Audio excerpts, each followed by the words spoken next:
Hello and welcome along to another episode of the Tackling Sport podcast. And it's Daniel here, joined alongside me as always, my brother Sean. How's it going? Not too bad, Sean. I suppose we said we'd come here and do a weekend review of the action. I know there's a lot of Euros talk at the moment, but we want to start with the US Open. And did you get to see much of it? Did you stay up for it? Yeah, I watched. I watched the final two nights anyway. I watched a good bit on Thursday and Friday. I know a few people probably weren't happy with how it worked on Thursday and Friday. A few people disappointed with the course setup. I think with the US Open, I think that's just always something that's up for debate. It never really comes up for debate around Open Championship time or the PGA, but the US Open because of the history and what's happened in the past with some layouts. But I thought Torrey Pines overall was quite good. It's quite a memorable course. When you see it in the PGA Tour every year, Farmers Insurance, normally a big event on the West Coast swing. But I think it was very fitting for anyone that has followed golf in the last few weeks with what happened at the Memorial for Jon Rahm.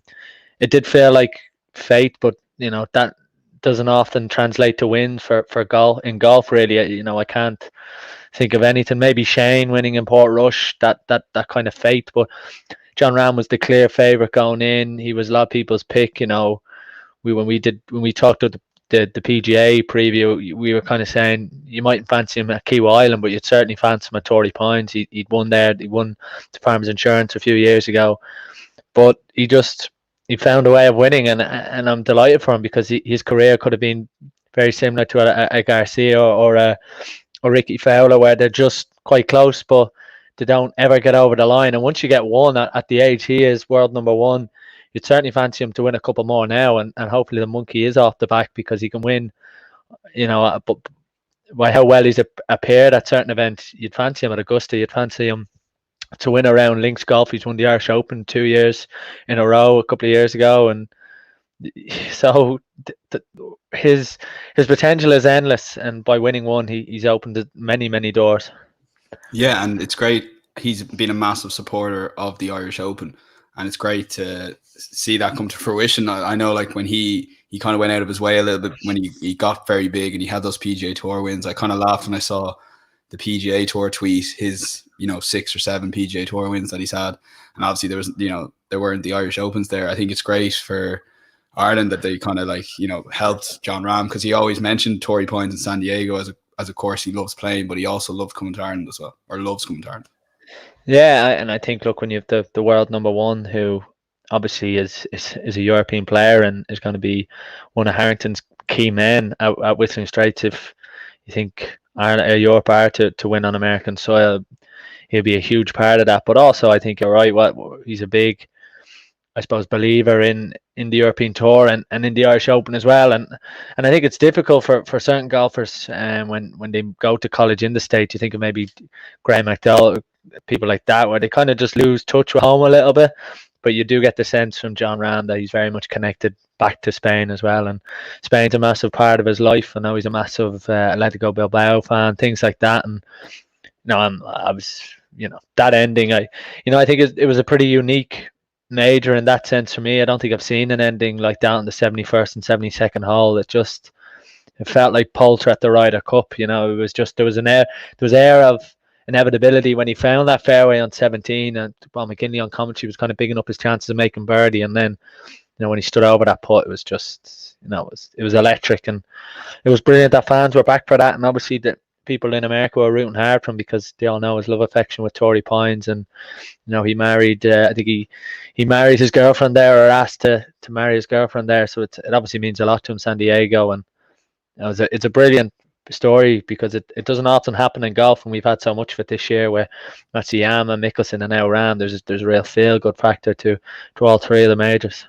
Yeah, and all three of the majors, I guess, halfway through the Sunday, 10 or 11 players could win it. This is probably the first, and then Phil obviously, and then Jon Rahm winning it. I guess we're still waiting for that mad 5-man playoff that could potentially happen given the amount of players. But it was amazing how a lot of players fell in that back nine. And we might start with Rory McIlroy, given the Irish kind of angle to this. He should be pretty happy because he's contended at majors before. Or sorry, he's had really good finishes before at majors recently. But I'd say for the first time in a couple of years, it feels like he was right there a couple of mistakes, but at least, for 2, 3, 4 days he was contending, as opposed to the backdoor top tens and majors that he's been so renowned for. Yeah, the one thing I would say is I think, bar the Patrick Reed a couple of years ago when he was in the final group in the Masters, this is the first time, like you said, you've really felt that he was contending. But a lot of people have said Rory just needs to get in the position in the back nine and get himself there and he'll win it. And that'd be the only slight worry I had. He found the green on 11 and his just putter let him down. He missed a couple of birdie putts, missed one early on 2, missed a pretty good one on 7. And it was around the time where leaders were making birdies. Bryson DeChambeau nearly made a hole in 1 on 8. It was around 8, 9 that were kind of opening up for birdies, and McIlroy had a chance to make one on 7, just missed. And then you look at 11, and obviously 3 putting from there is really poor. Got unlucky on 12 in the bunker and in and out of the bunker. So the jury's still out on Rory, but it's certainly been a positive start to the year, winning at Quail Hollow, finishing another top 10 at a major, if you like. He's got the Olympics, hopefully. He's got the Ryder Cup to come, the Open at Royal St. George. So there's still a lot to be happy with for Rory McIlroy, but I do think he's probably coming into form at the right time of the year for that. And maybe not for major season, because we've already had 3 this year, and he's just kind of starting to find his feet again with Pete Cowan. So it'll be interesting to see what way they approach Royal St. George, because if they go all out for that and it doesn't happen for him, it's another 7-month wait till next April, and we all know what happens when Rory comes to Augusta, all that talk. So it's a very interesting time for Rory McIlroy, especially with the Olympics, the Ryder Cup. It's a really important end to the season for Rory, and just to win a couple of events, maybe do well in the FedEx Cup and the race to Dubai, and do well in the Olympics if it goes ahead or whatever. And I think that'll be crucial for him to start then next year, because I think a lot of sports is getting like that. You look at snooker, where the age of these players that are playing, gone are the days of Steve Davis, people like that in snooker playing in late into their 40s and 50s. I think it's kind of similar with golf, although we have seen Phil Mickelson win, but some of the younger players coming on tour, like Colin Morikawa, just looks like he's going to win every tournament that he plays in. So there's no guarantees in golf. There's no guarantees in any sport. So it'll be interesting to see how Rory approaches the next 6 to 12 months, because I think it's a big time in his career. Yeah, very interesting. You mentioned the Open obviously being next month, and because the PJ has been moved to May for the last couple of years, it's like such a long wait then for majors. I guess the Ryder Cup and Olympics, like you said, fills that void. We got to get your comments in and give us a like in the video if you're watching on YouTube, Facebook, or Twitter. And we got a comment in from Shane Sexton, who I may add backed Jon Rahm on Sunday to force himself to stay up, and he duly delivered, as he well reminded me here. But he says Bryson bottle job, and I'd Bryson back, Sean. It was my only bet, and Rory McIlroy as well. So it was a bit of a disaster of a back 9, and they were the only 2 for the whole week. So you can imagine how I felt, the excitement, the agony. But Bryson, what in God's name happened on that back 9? Now, it's led to a lot of people saying he needs to change his tactics, which is pretty outrageous take given the fact he was leading going into the back 9 of Sunday in the US Open to win back-to-back US Opens, and he finished tied 26th. Yeah, I think with him is, as soon as he got to the front, there was no real change in approach. In fact, I think his drive on 10 was some of the biggest power we've seen. And I just think maybe we could have seen a little bit more or something different from him, because I think he played the next 5 or 6 holes in 4 or 5 over par, and then I think he had an 8 on 17 or 16. And obviously those things happen, but I just think at that stage could be an element of burnout. He listened to his press conference. He wasn't happy with really his golf. He still thinks there's more to come from his game. He thinks he could have shot 7, 8 under over the 4 days, which is quite interesting. He didn't have his best golf, and he still competed. So I do think that's something to take away from. But yeah, it was a bit of a mini collapse. It's one of them that if I suppose a Russell Henley or Richard Bland was in that position and was leading going into the back 9, it'd probably be more career defining. With Bryson, it seemed to be forgotten about fairly quick within 2 or 3 holes, because he has got over the line before. But it is one where you just maybe just take out the 3-wood or take out a driving iron, put it out there 250, 260, and have a couple of clubs longer with your approach. But he's his own man, and I think there's certain things he does. Obviously, a lot of people are really clamping down or want to clamp him down on his shouting of four, and obviously that has to be something that they look at. But the more I look at him, the more I watch him play, the more I think, look, he's something different. He is good for golf. Some of the shots he's playing, his ability, um, just to, out of nowhere, just hit that magnificent shot, and it's what the best golfers have. It's what Jon Rahm has, JT has, where Brooks Koepka has, where they can just turn it on at the flash of a light, really. So I do think Bryson has to just work on a couple of things, but it's going to be fun. It is going to be really fun to watch him over the next 6 to 12 months as well. Like, I just want to watch the Ryder Cup now and see what he does in the Ryder Cup, because I'm looking around thinking there's so many ideal pairings. You think of Colin Morikawa and the Schauffele together, JT, Jordan Spieth. You've got Reed. I'd love to see Reed and maybe Koepka. You've just got all these guys that you don't see a partner for Bryson, and it's going to be interesting to see. Is he just going to be a foursomes man and play his 3 games? He's too good a golfer not to play 4 or 5 4 or 5 of the matches. So yeah, the Ryder Cup has just got. It always seems every year that the Ryder Cup is getting bigger and bigger, but certainly with the standard of players, both European and American, that it's going to be a mad Ryder Cup, and it'd be interesting to see. Obviously, looking ahead, the layout there, what sort of layout at Whistling Straits, because the rough can be really thick, like a US Open or a kind of a PGA stereotypically there. But I imagine they won't have it as thick, obviously, because it suits the American big hitters. Yeah, Brooks versus Brooksy, or Brooks and Brooksy could be. You never know, stranger things. They might just put them together, considering no one else is going to pair them together in a major anyway. I wonder will the RNA have a little cheeky look at it. And just last thing on Bryson, I'm looking forward to some of the spots he's going to be, because surely that this time he's going to potentially adapt or maybe go around with a 4-iron or something, but he has to play the Open bit different than a US Open. So that'll be an interesting thing quickly. On Brooks. If I don't want to put the kind of the jinx on it, but it does feel like if there's any sort of course that Bryson's game isn't suited for, maybe is the Open. Now, that being said, he could bomb a few greens if he hits them clean, but you just think of Jordan a few years ago was a Birkdale where he was about 150 yards offline, had to hit it over, get line of sight from all the marquee 10. So that's going to be mad, but it's going to be interesting to see, because the Open won't tolerate some of the shots going into the crowd and him not shouting four. So it's going to be very interesting dynamic, and very interesting to see what they do with Bryson in the pairings. I think you're right. I don't think they'll go with a big Brooks one. They won't want that being the story, the RNA, but what they do with him, because like I said, he could be dangerous around an opening, hitting balls into galleries and not shouting four. So it'd be interesting to see what the RNA do with that. That definitely needs to stop. And I know so many professional golfers do, and a lot of people are jumping on it's not just Bryson, but Jesus, the couple on Sunday were terrible. The one on the par 3 was when you hit it that hard and that fast as well. I just the regularity of it is a massive concern, because obviously even it was the Ryder Cup where Brooks injured someone in one of the practice days, and they were about 30-40 yards away from the first cut of rough. So obviously it's a massive problem in golf. Yeah, comments there from Shane saying Mark Howard for the Open 35-1 on Sky Bet. That's a great bet. Interesting, very good. Yeah. Oh, he's phenomenal.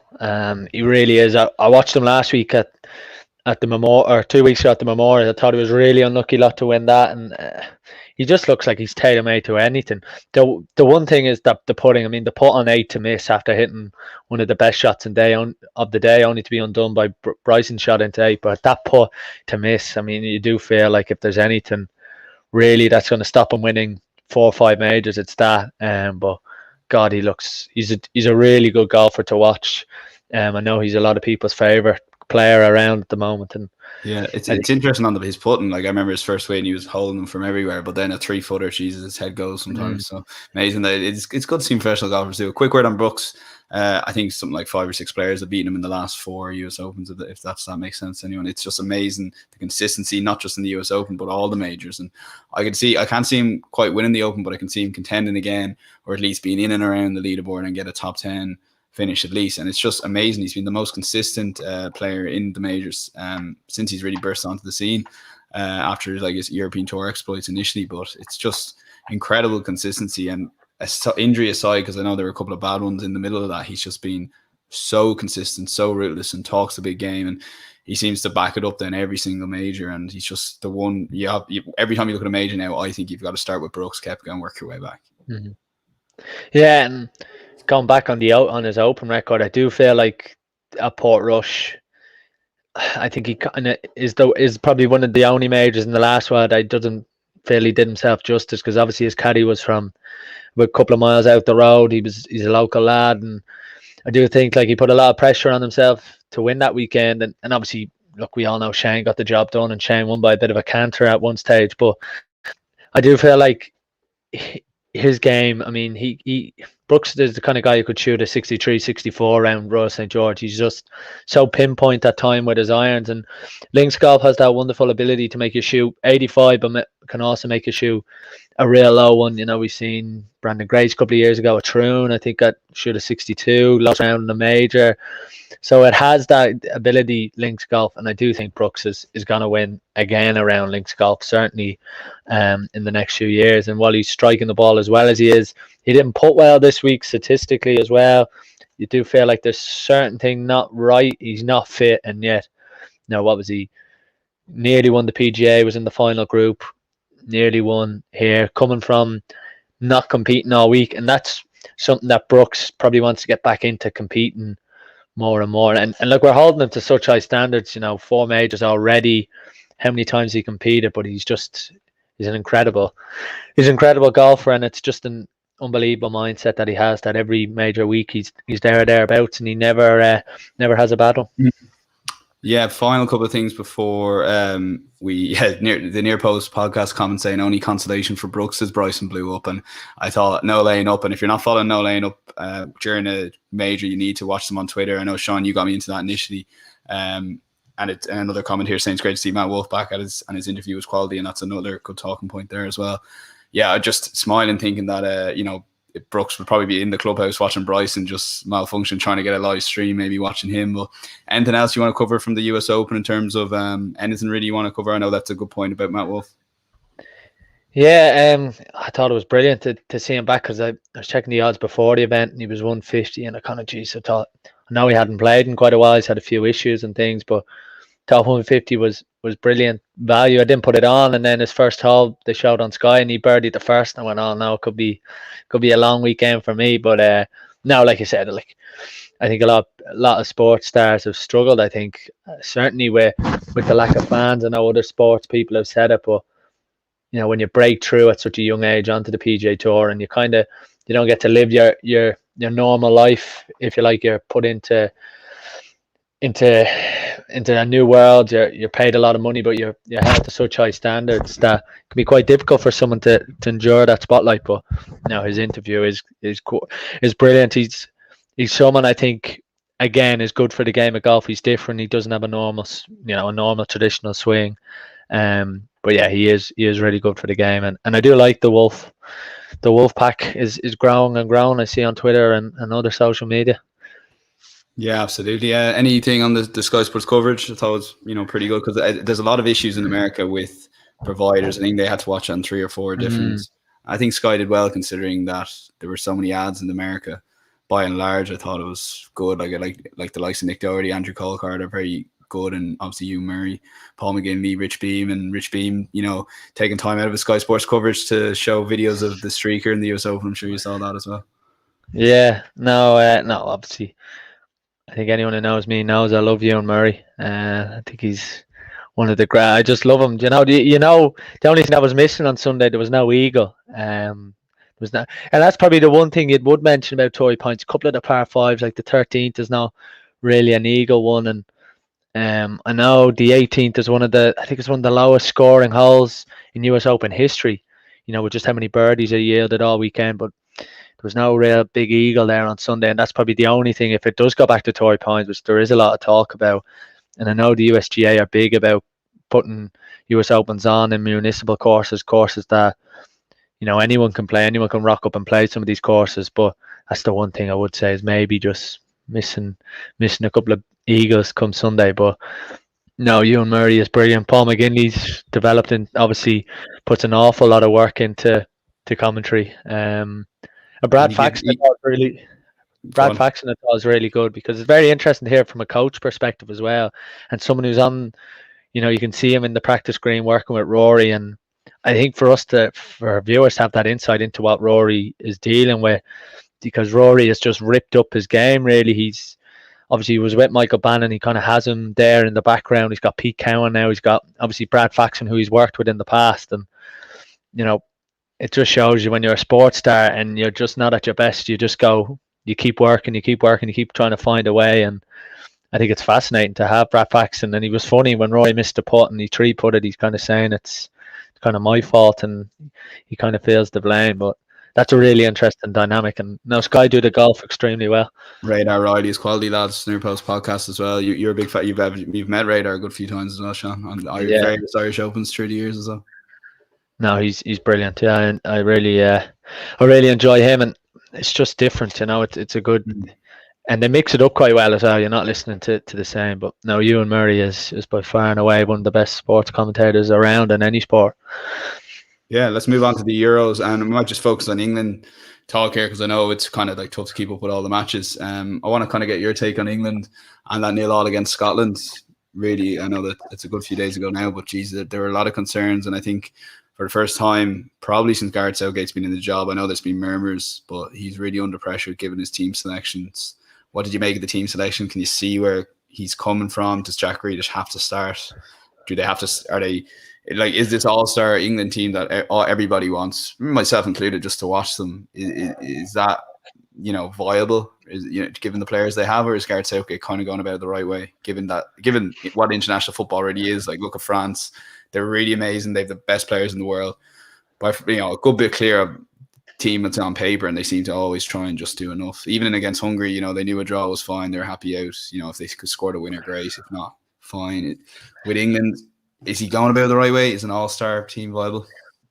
Yeah, I do feel he's been unlucky. Like I said, keep mentioning the Champions League to have two teams from the same nation in the Champions League, where you have quite a few starters in those teams. You think of Walker, probably Foden start, Mount, and then you had the Europa League with United, Maguire's injury and things like that. So especially those two friendlies, they didn't get their best 11 out there. I'm sure Southgate has an idea what his best 11 is, whether those 11 players know how they're wanted to play. So it is quite interesting with that dynamic.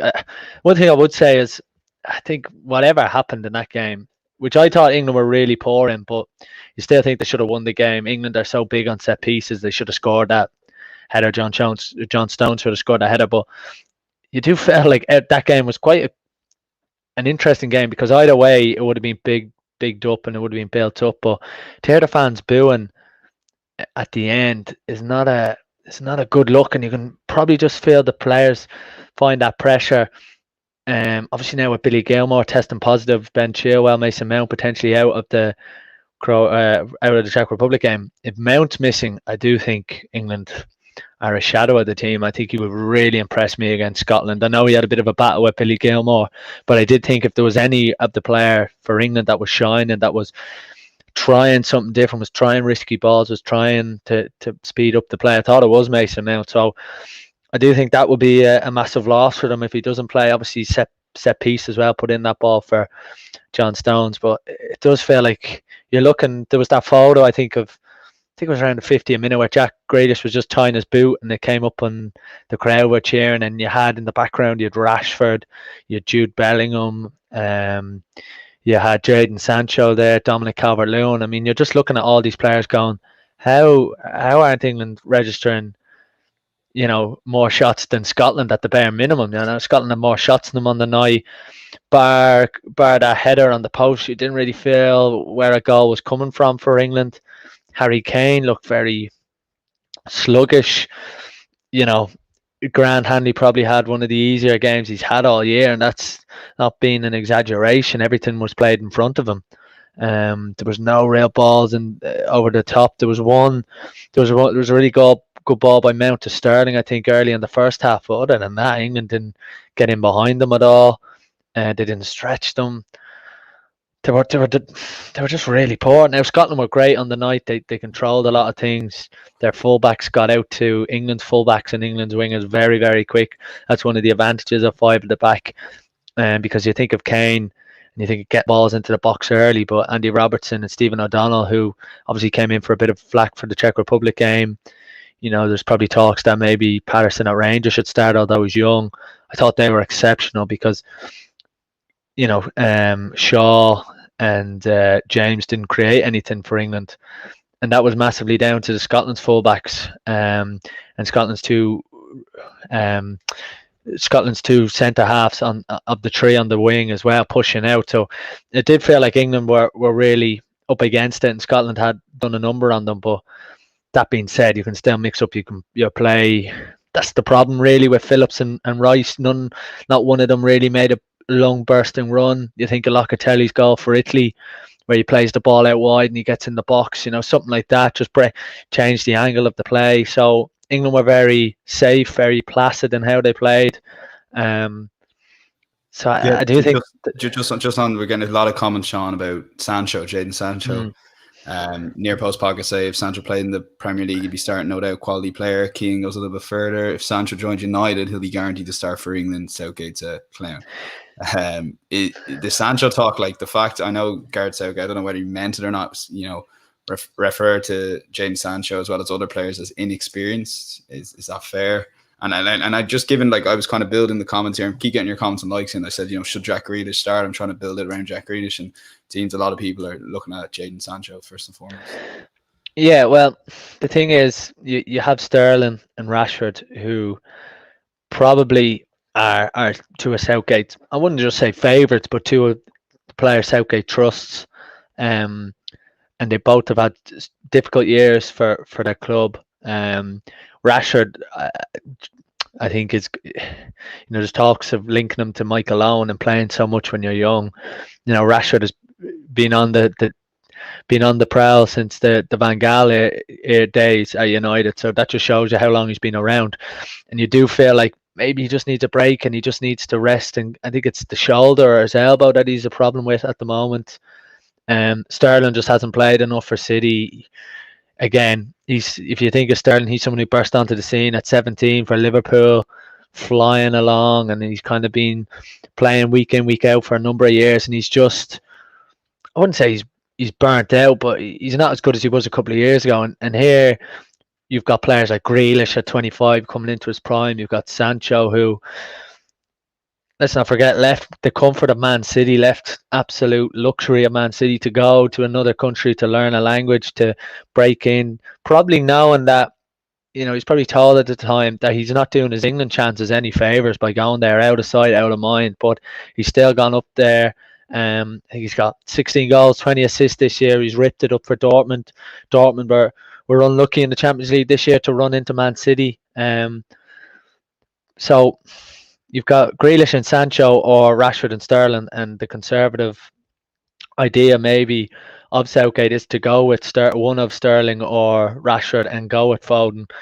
And you do think like Sancho or Grealish could it, who, if you're Andy Robertson or O'Donnell, you don't want to be facing Sancho or Grealish. You'd rather be facing a Foden or a Sterling, someone who's probably going to cut inside on their right foot, or you've got getting Sancho or Grealish getting to the byline and creating opportunities for Kane. And if you're asking Kane, he probably wants Sancho and Grealish. They're two more providers than they are goal scorers, and Sterling doesn't provide a lot. He's more of a goal scorer. Foden this year really developed into a goal scorer, getting into those positions that Pep Guardiola evolves his team around, creating chances for his front three. So at the moment, England are stuck between a rock and a hard place. I'm shocked that Sancho hasn't been given a game.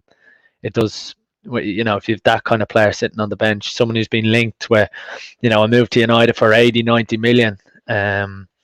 Saying that out loud, actually, yeah. When you just say he's going to be, and in fact, if the transfer had gone through before the Euros, there'd be more kind of clamour for him, I guess. But England, it's not as if England are scoring and creating opportunities. Like there was one game in the Premier League this year when I really realised how good Harry Kane was. It was Tottenham Everton in the league where he actually came off injured. It was the game, I'm pretty sure it was the game before Mourinho got sacked, and Tottenham did nothing on the night, absolutely nothing.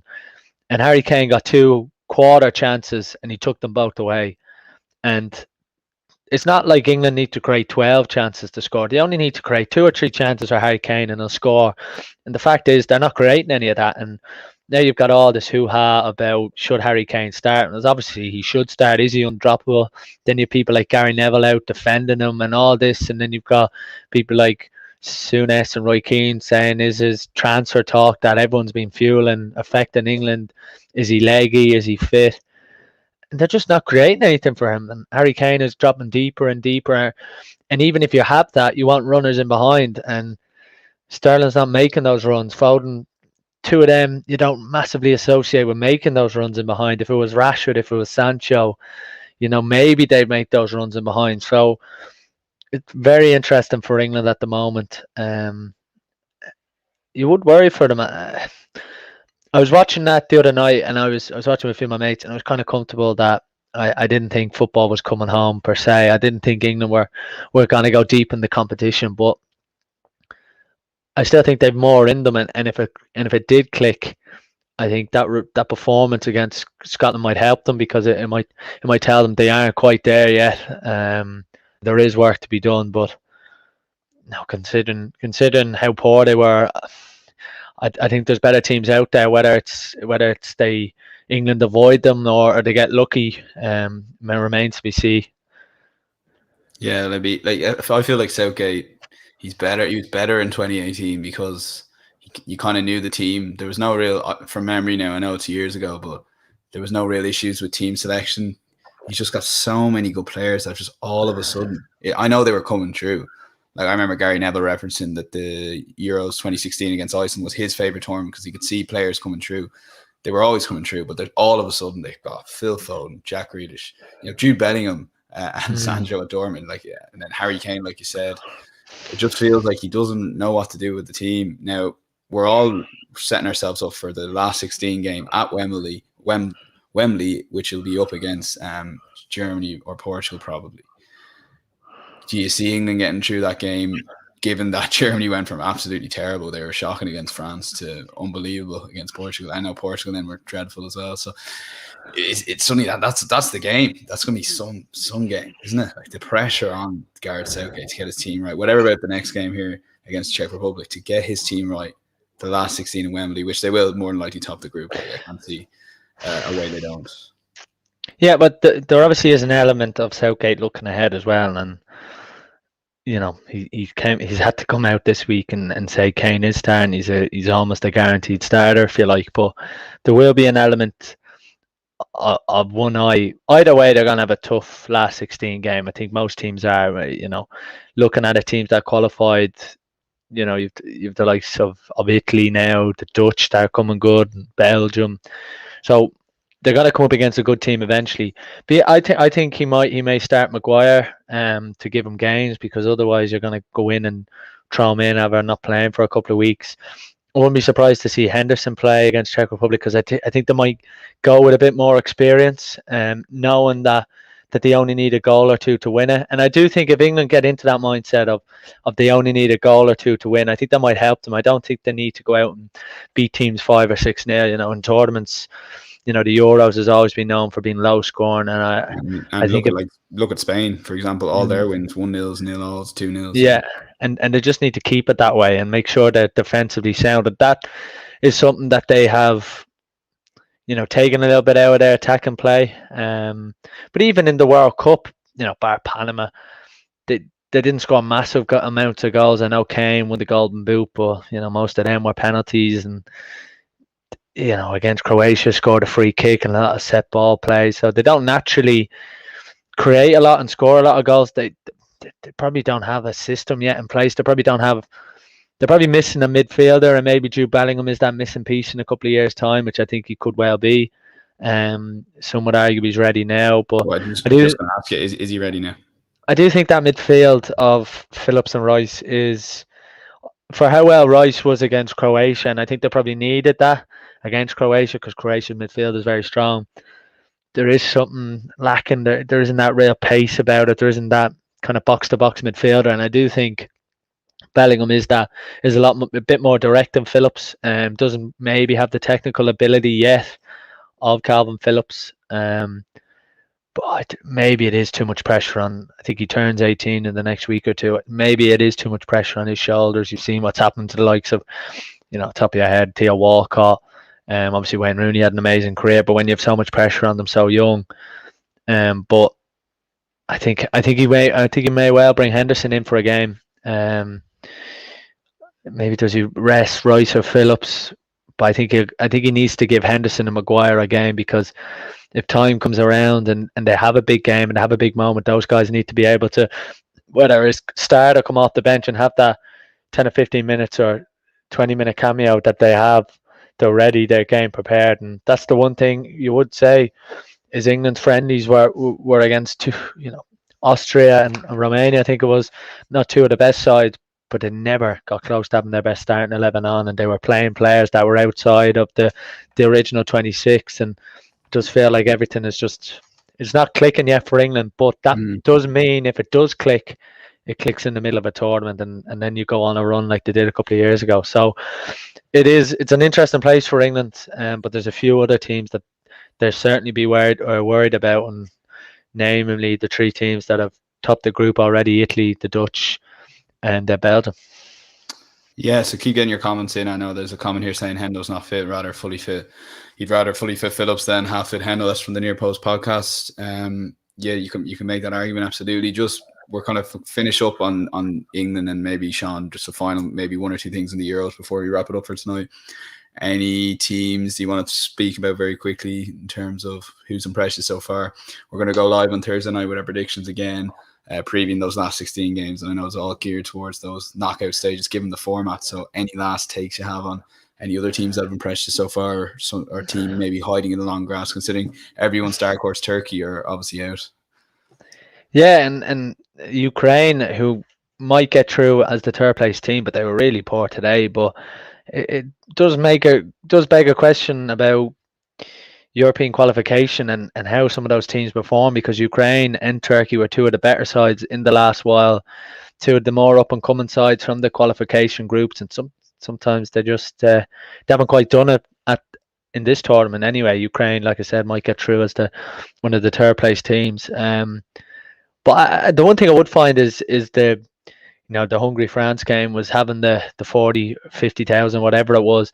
I think it does add something to it, and I think those French players will be more prepared now for having that experience, because obviously different COVID restrictions in different country. But I do think it's an advantage to have played in that, because it's a different energy. You're playing in front of a different game than playing in front of even 10,000, and the advantage of home games. And I think that has helped Italy, and that's one thing I would say is Italy have got on this roll and this feel-good factor, and they're all together, similar to what happened to England a couple of years ago. And you can't underestimate that, and you can't underestimate the power of being on a good run in a tournament. Even small little things like Mancini giving Sergio a game, and every one of the outfield players is getting a game. And I think it's only one of the 26-man squad hasn't featured yet. And it's just certain things like that you notice along a tournament, and all these players, different players playing. And you looked at Italy the other day, and Insigne was on the bench and Immobile was on the bench. Now Chiellini is injured. How long? That will obviously come out in the next while. Will he be back for the Austria game? I think it is. But I like the look of Italy, and now it's not writing down chapters. It's not writing Da Vinci's Code, but just looking from afar for Italy, like everything seems to be going well. And like I said, you can't underestimate the value of playing those 3 home games, the lack of travel, everyone playing a couple of games here and there, the feel-good factor, everyone's fit and energy, obviously bar Chiellini, and Immobile's got a couple of goals, and that is so important that you have a goal scorer. And that is something that, just even looking at a basic level from afar with Italy this year, you would have said they mightn't have enough goals. I think Rio Ferdinand said the other day they don't have that superstar player that they've always had, whether it's Totti, Del Piero, gone back years to Baggio. So Italy look really good. The Dutch as well, Memphis Depay obviously just made his move to Barca, hasn't he? So that's a massive deal for him. Wijnaldum scored a couple today as well, and I have the Dutch in a sweepstake as well. So I'm pretty happy with that. They're really performing well. Belgium, it'd be interesting to see. Like we all know how good they are, and they can be. Can they do it now in a knockout stage? Is Roberto Martinez good enough tactically in those big games where it does come down to a couple of kicks of the ball? But they're the three teams we've seen top the group already, and they're the ones that obviously we know the most about at the minute. But if I was to pick one of the three at the moment, certainly the team that has been the team of the tournament so far has been Italy. Yeah, that's all ready for the Euros. Of course, we're going to have last 16 and predictions back there. Tim Stokes making his debut on the podcast, I'll add. So that'll be on Thursday night at 10 o'clock. We're looking forward to that. It'll be after it'll be at about 10 there, and then there'll be Saturday and Sunday games, and we'll be previewing that, predicting it, and a bit more long form, given there'll be 4 games to predict, and then we'll have 4 more for the next one. So that's all from myself and Sean. All that's left to say is follow us on the social media at Tackling Sport. You can get us on all the platforms: Twitter, Facebook, TikTok, LinkedIn. And Twitter, forgotten one there, haven't I? Instagram. And then you can subscribe for free on our YouTube channel. We'd really appreciate it. And give us a like and keep commenting on the podcast. It means a lot and helps us reach more people. So that's goodbye from Sean. Goodbye. It's goodbye from myself. We'll chat to you on Thursday. Have a great week.